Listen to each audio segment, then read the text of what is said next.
जहाज़ अपनी परवाज़ शुरू करने वाला था जब मुझे खबर मिली कि मेरी बीवी को हार्ट अटैक हो गया है। मगर मैंने एक बार भी पीछे मुड़कर नहीं देखा और बैरून मुल्क चला गया। मेरे दिल में बस दौलत कमाने की हवस थी। मैंने कभी उसकी खैरियत तक दरियाफ़्त ना की, ये सोचकर कि शायद वो अब जिंदा ही ना हो। 10 साल बाद जब मैं वतन वापस लौटा तो एयरपोर्ट पर एक खातून अफीसर प्रोटोकॉल के साथ दाखिल हुई। तमाम अमला एहतरामन खड़ा हो गया। मैंने बेध्यानी में उसकी तरफ देखा तो मेरे कदमों तले ज़मीन निकल गई।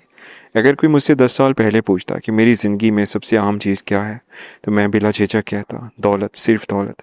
मैं एक गरीब घराने से तल्लक रखता था और बचपन से ही ये ख्वाब देखता आया था कि एक दिन इतना अमीर बन जाऊंगा कि दुनिया मेरी तरफ देखती रह जाएगी।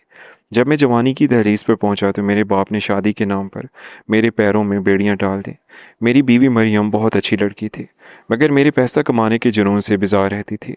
मरियम अक्सर कहा करती थी कि इंसान सिर्फ पैसों से खुश नहीं रह सकता, मगर मैं उसकी बातों को फजूल समझता था। मेरी नज़र में मोहब्बत, एहसासात और रिश्ते सब उस वक्त तक अच्छे लगते हैं जब जेब खाली ना हो। मेरा बस एक ही मकसद था, ज़्यादा से ज़्यादा पैसा कमाना और हर चीज़ पर कामयाब होना। जब बैरून मुल्क मुलाजमत का मौका मिला तो मुझे लगा जैसे मेरी बरसों की दुआ कबूल हो गई हो। पूरे मोहल्ले में मेरी किस्मत के चर्चे थे। लोग कहते थे सलीम अब बैरून मुल्क जा रहा है, वापस आएगा तो अमीर आदमी बन चुका होगा। मरियम मेरे जाने को सुनकर उदास थी। इस हालत में उसे मेरी सबसे ज़्यादा ज़रूरत थी।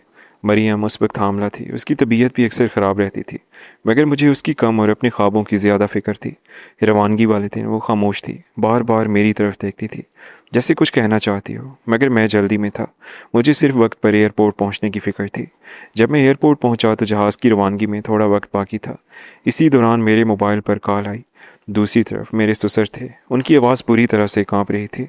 उन्होंने कहा, सलीम फ़ौरन वापस आ जाओ, मरियम को हार्ट अटैक हुआ है, वो हॉस्पिटल में है, डॉक्टर कुछ नहीं कह रहे, तुम फ़ौरन आ जाओ। चंद लम्हों के लिए मेरे कदम रुक गए। दिल के किसी कोने से आवाज़ आई कि वापस चला जाओ। और फिर जहाज़ में सवार होने का ऐलान हुआ और मैंने दिल सख्त कर लिया। मैंने सोचा कि अगर आज ये मौका खो दिया तो शायद दोबारा कभी ना मिले। अगर मरियम ज़िंदा रही तो बाद में देख लूँगा, और अगर नहीं रही तो किस्मत का लिखा था। मैंने फ़ोन बंद किया और जहाज़ में सवार हो गया। उस वक्त मुझे अंदाज़ा नहीं था कि मैं सिर्फ़ एक मुल्क नहीं बल्कि अपनी पूरी ज़िंदगी से दूर जा रहा हूँ। दुबई पहुंचने के बाद मैं काम में ऐसा मसरूफ़ हुआ कि आहिस्ता आहिस्ता हर चीज़ भूलता गया। शुरू में घर से चंद कॉलें आई, मगर मैंने ज़्यादा दिलचस्पी नहीं ली। फिर मैंने नंबर बदल लिया और पुराने रवाबित ख़त्म कर दिए। मैंने कभी ये जानने की कोशिश ना की कि मरियम ज़िंदा है या मर गई है, मेरा बच्चा दुनिया में आया है या नहीं। मैंने खुद ही फ़र्ज़ कर लिया कि शायद सब ख़त्म हो चुका है और मुझे अब सिर्फ अपने मुस्तकबिल पर तवज्जो देनी चाहिए। साल गुजरते गए, मैं एक कंपनी से दूसरी कंपनी में जाता रहा। मेरी तनख्वाह बढ़ती गई, बैंक बैलेंस बढ़ता गया। मेरे पास गाड़ियाँ आ गईं, जायदाद आ गई, आसाइशें आ गईं, मगर अजीब बात यह थी कि खुशी कहीं नहीं थी। रात को बड़े से फ्लैट में अकेला बैठता तो खामोशी मुझे काटने दौड़ती, मगर मैं खुद को ये कहकर तसल्ली देता कि कामयाबी की कीमत तन्हाई होती है। वक्त तेज़ी से गुजरता रहा और देखते ही देखते 10 साल गुजर गए। अब मेरे पास वो सब कुछ था जिसका मैंने ख्वाब देखा था, मगर कोई अपना नहीं था। एक दिन अचानक दिल में ख्याल आया कि वतन वापस जाना चाहिए। शायद उम्र के साथ इंसान बदल जाता है, या शायद ज़मीर देर से जागता है। मगर मैंने अपना काम समेटा और पाकिस्तान वापसी का फ़ैसला कर लिया। जहाज़ में बैठा तो कई साल बाद पहली बार मरियम याद आई। मैं सोचने लगा, अगर वो ज़िंदा होती तो कैसी होगी। शायद उसने दूसरी शादी कर ली हो, शायद वो अब मुझे याद भी ना करती हो, शायद वो वाकई उस दिन मर गई हो। फिर मैंने सर झटक दिया और खिड़की से बाहर देखने लगा। जब जहाज़ कराची एयरपोर्ट पर उतरा तो मेरे दिल में अजीब सी बेचैनी थी। मैं इमिग्रेशन की तरफ जा रहा था कि अचानक पूरे हाल में गैर मामूली सरगर्मी शुरू हो गई। सिक्योरिटी एहलकार एक तरफ जमा होने लगे, कई ऑफिसर तेज़ी से दरवाजे की तरफ बढ़े, अमले के लोग एहतराम से सीधे खड़े हो गए। मैंने सोचा कोई बहुत बड़ी सरकारी शख्सियत आ रही है। इतने में एक खातून अंदर दाखिल हुई। उनके साथ कई अफसरान थे। उनकी शख्सियत में अजीब वक़ार था। लोग उन्हें एहतराम से रास्ता दे रहे थे। मैंने बेध्यानी में उनकी तरफ देखा, मगर अगले ही लम्हे मेरे कदमों तले ज़मीन निकल गई। मेरे हाथ से बैग तकरीबन गिर गया। मेरा दिल ज़ोर से धड़का, क्योंकि वो मरियम थी। हाँ, वो मरियम ही थी, मगर वो मरियम नहीं थी जिसे मैं 10 साल पहले छोड़ कर गया था। उसके चेहरे पर इत्मीनान था, आंखों में ताकत थी, उसकी चाल में ऐसा वक़ार था कि हर शख्स मुतासिर हो रहा था। मैं हैरत से उसे देखता रह गया। वो मेरे करीब से गुजरी, मगर उसने मेरी तरफ देखा तक नहीं, जैसे मैं कोई अजनबी हूँ, जैसे वो मुझे जानती ही ना हो। मैं बेख्तियार उसके पीछे चल पड़ा। करीब खड़े एक अफीसर से पूछा, ये कौन है? उसने हैरत से मेरी तरफ देखा और बोला, आप इन्हें नहीं जानते? ये मरियम सलीम है, मुल्क की मरूफ CSS अफीसर। हाल ही में इन्हें एक नहायत अहम कौमी ओहदे पर तैनात किया गया है। मेरे कानों में सिर्फ एक लफ्ज़ गूंज रहा था, मरियम सलीम। यानी उसने आज तक मेरा नाम अपने नाम से अलग नहीं किया था। मेरी आंखों के सामने माजी घूमने लगा।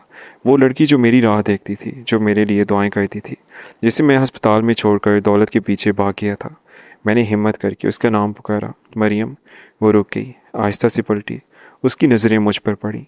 चंद लम्हे वो खामोशी से मुझे देखती रही, मगर उसके चेहरे पर न हैरत थी, न खुशी, न गुस्सा, सिर्फ एक ठंडी सी खामोशी थी। फिर वो बोली, आप वापस आ गए।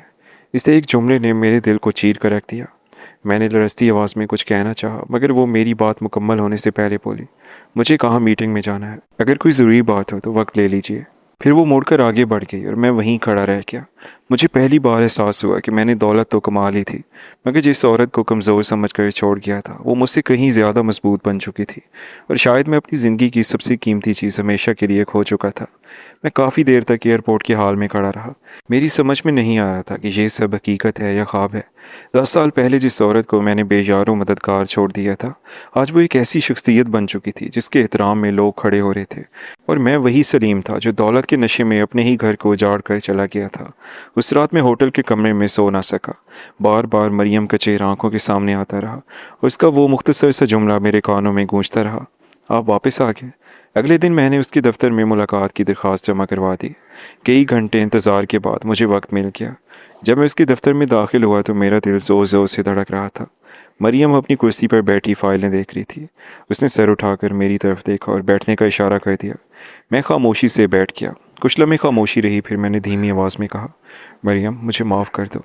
उसने मेरी तरफ देखा और हल्की सी मुस्कुराहट उसके होंठों पर आई, मगर वो मुस्कुराहट खुशी की नहीं थी, इसमें बरसों की तलखी छुपी हुई थी। वो बोली, माफ़ कर दूँ? किस बात के लिए?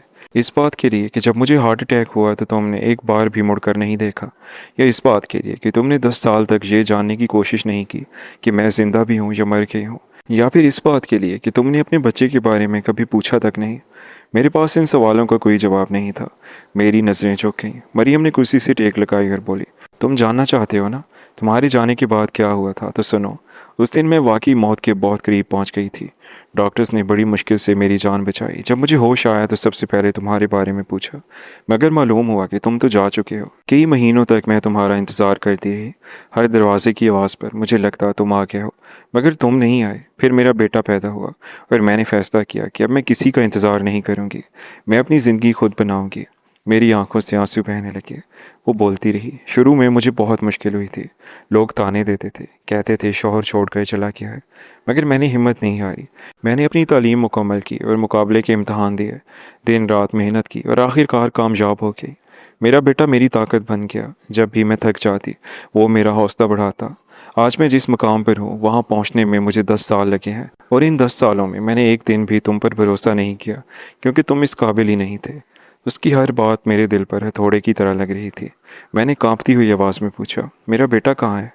मरियम चंद लम्हे खामोश रही, फिर उसने टेबल पर रखी एक तस्वीर मेरी तरफ बढ़ा दी। तस्वीर में एक लड़का खड़ा था, रोशन चेहरा और आंखों में एतमाद। मैं तस्वीर को देखता रह गया। मरियम बोली, इसका नाम आहद है। मैंने हैरत से तस्वीर को देखा। मेरी आंखों में आंसू आ गए। मैंने सर झुका लिया। मरियम ने पहली बार नरम लहजे में कहा, सलीम, इंसान गलती करता है, मगर कुछ गलतियां ऐसी होती हैं जिनका नुकसान सारी ज़िंदगी ख़त्म नहीं होता। तुमने सिर्फ मुझे नहीं छोड़ा था, तुमने अपने बच्चे को भी बाप की मोहब्बत से महरूम कर दिया था।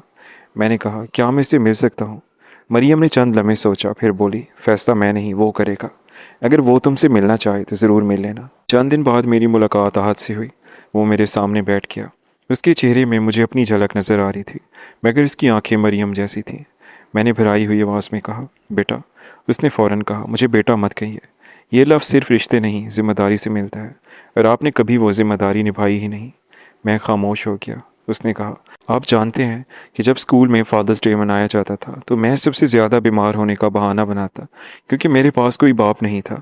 जब बच्चे अपने वालिद के साथ तस्वीरें बनवाते थे तो मैं घर आकर रोता था, मगर मेरी माँ ने कभी मुझे कमज़ोर नहीं होने दिया। वो 10 साला बच्चा अपनी उम्र से बड़ा लग रहा था। हालात ने उससे बचपना छीन लिया था। मेरी आंखों से आंसू बहने लगे। मैंने कहा, मैं जानता हूँ मैं कसूरवार हूँ, मगर क्या मुझे एक मौका मिल सकता है? आहद ने काफ़ी देर खामोश रहने के बाद कहा, मैं आपसे नफ़रत नहीं करता पापा, क्योंकि मेरी माँ ने मुझे नफ़रत करना नहीं सिखाया, लेकिन मैं आपको फ़ौरन अपना बाप भी नहीं मान सकता। वक्त लगेगा, शायद बहुत ज़्यादा वक्त। ये कहकर वो उठा और ड्राइवर के साथ चला गया। मगर जाते जाते पहली बार उसने मेरी तरफ देख कर कहा, अपना ख्याल रखिए। इस एक जुमले ने मेरे दिल में उम्मीद की एक छोटी सी किरण पैदा कर दी। आने वाले महीनों में मैं आहिस्ता आहिस्ता अपनी गलतियों का बोझ उठाता रहा। मैंने दौलत कमाई थी, मगर अब समझ आ गया था कि असल दौलत रिश्ते होते हैं। मैंने मरियम से दोबारा किसी ताल्लुक की ज़िद नहीं की, क्योंकि मैं जानता था कि मैं इस हक़ से महरूम हो चुका हूँ। अलबत्ता मैंने अपनी बाकी ज़िंदगी इन दोनों की मदद करने और अपनी गलतियों का इज़ाला करने में गुजारने का फ़ैसला कर लिया। एक दिन मरियम ने मुझे अपने दफ्तर बुलाया। जब मैं पहुंचा तो उसने एक फ़ाइल बंद की और मेरी तरफ देखकर बोली, सलीम, ज़िंदगी अजीब होती है। कभी कभी इंसान गिर कर ही सीखता है। मैंने सर झुका कर कहा, मैंने बहुत देर से सीखा है मरियम। मरियम ने कहा, देर से सीखना ना सीखने से बेहतर होता है। फिर पहली बार उसके चेहरे पर एक हकीकी मुस्कुराहट नमूदार हुई और मुझे महसूस हुआ कि शायद मुकम्मल माफ़ी ना सही, मगर मेरे लिए नफ़रत का दरवाज़ा बंद हो चुका है। मैं दफ्तर से बाहर निकला तो शाम का सूरज आसमान पर फैल रहा था। 10 साल पहले मैं दौलत के पीछे भागा था और सब कुछ खो बैठा था, मगर आज पहली बार मुझे एहसास हुआ कि इंसान की असल कामयाबी उसके बैंक बैलेंस में नहीं, बल्कि इन दिलों में होती है जो उसके लिए धड़कते हैं। और ये सबक मुझे 10 साल की तन्हाई और एक पूरी ज़िंदगी की पशेमानी के बाद मिला था। दोस्तों, आपकी स्टोरी के बारे में क्या राय है? अगर स्टोरी अच्छी लगी हो तो वीडियो को लाइक और चैनल को सब्सक्राइब कर दें। अल्लाह हाफिज़।